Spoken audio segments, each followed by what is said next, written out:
Hello again and welcome to another Warhammer 40k Imperial Guard Tactics video. So before we get started, I want to say a super huge mega thank you, bunker busting thank you to Aaron Grant for sending in these really high quality photos of his army, the 7th Cadians.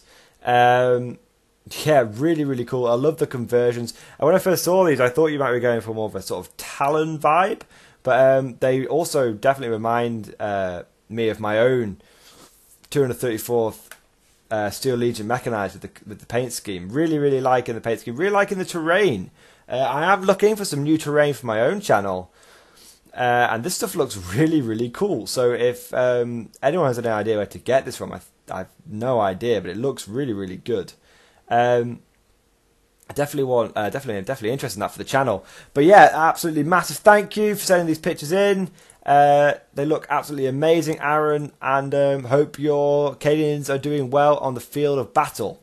So, today we're going to talk about a rather interesting Imperial Guard tactic, which I know many of you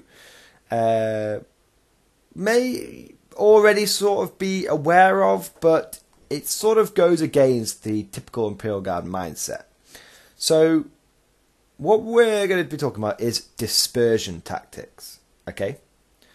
Now, before I get into dispersion, let's talk about sort of what the traditional Imperial Guard tactic and setup is, which is we hold the line, okay?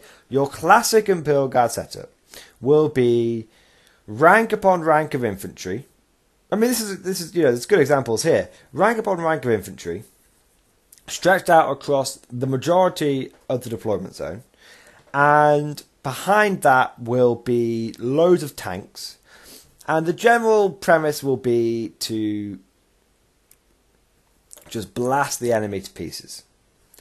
Now, sometimes the enemy makes it easy for us by coming at us, and sometimes we have to come to the enemy to shoot them.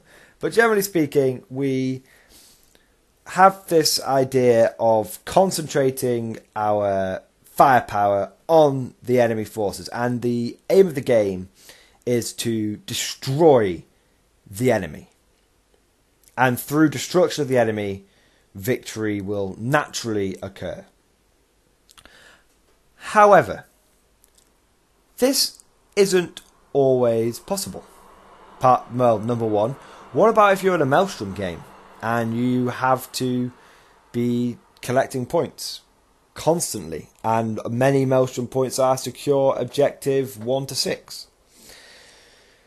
But secondly, and this is sort of sadly becoming more and more important in 40k, and it's almost a return to 7th edition, which worries me, is sometimes there's a unit which you just can't kill.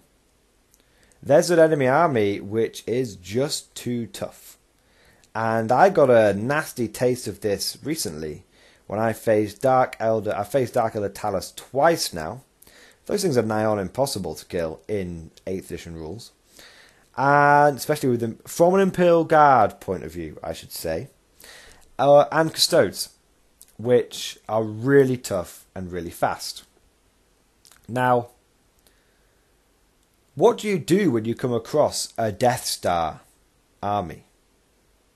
You can pour all your firepower into it, but inevitably you're probably just going to get destroyed.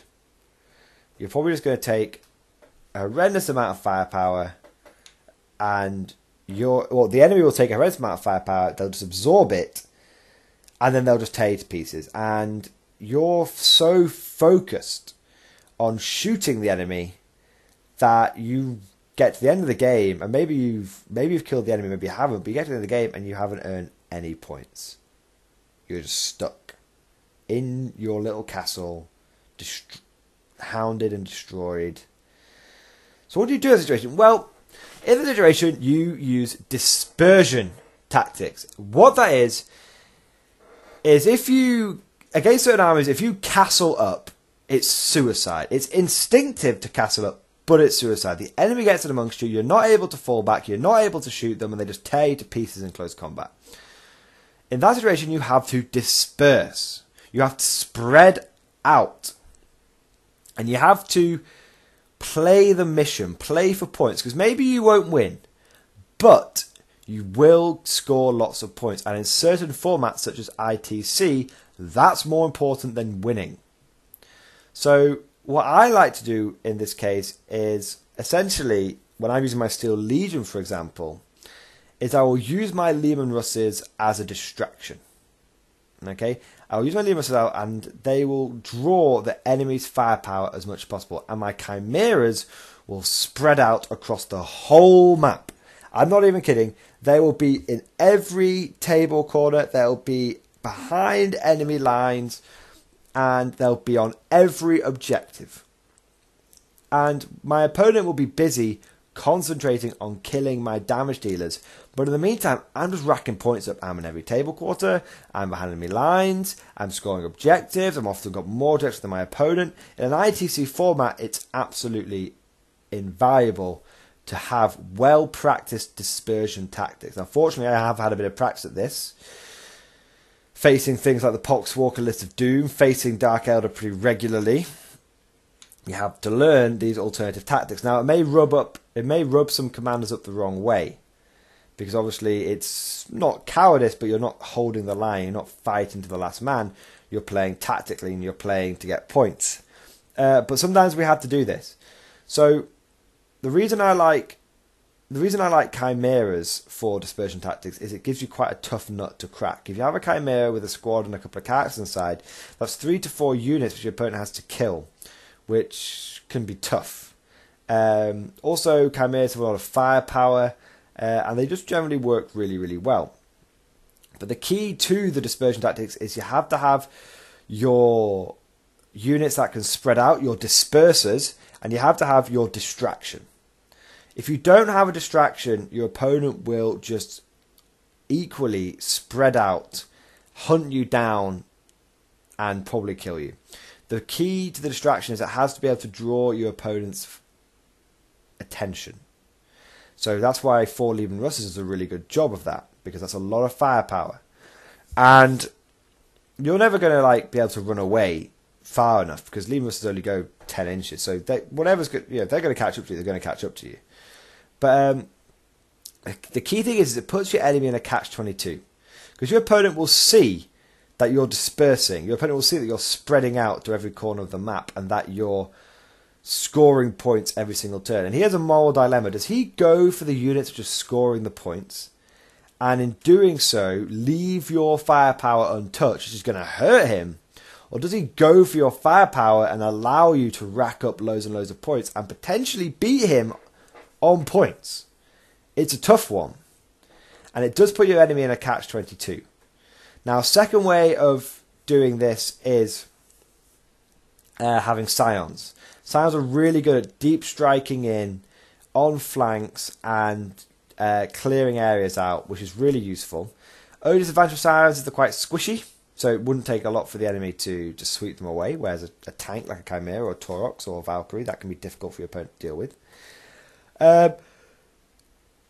And Scions are a bit slow. When they're in, and they can't move around. A Chimera can just fuck off 12 inches in a certain direction, and it can be hard for your opponent to catch up on that, especially if it goes flat out as well. But yeah, so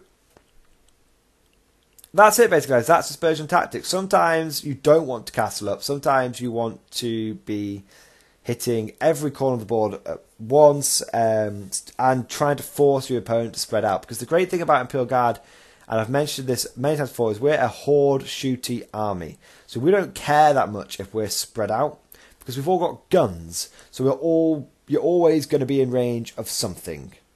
Now, obviously, it is good to concentrate your firepower, but having heavy bolters, having even Lasguns, are still 24-inch range. It's still got long range. Our minimum range weapons are often Lasguns, which are 24-inch range. That's normally the maximum range of armies like Necrons, for example. So, hope you guys have enjoyed this video. It's a bit of a quick one, bit of a short one. Dispersion tactics. Sometimes it's a good idea to spread out and play to the mission, and it can really put your opponent in a bit of a catch-22. So, hope you guys have enjoyed this video. Leave lots and lots of comments. Send me lots and lots of pictures. And, of course, I'll see you guys next time.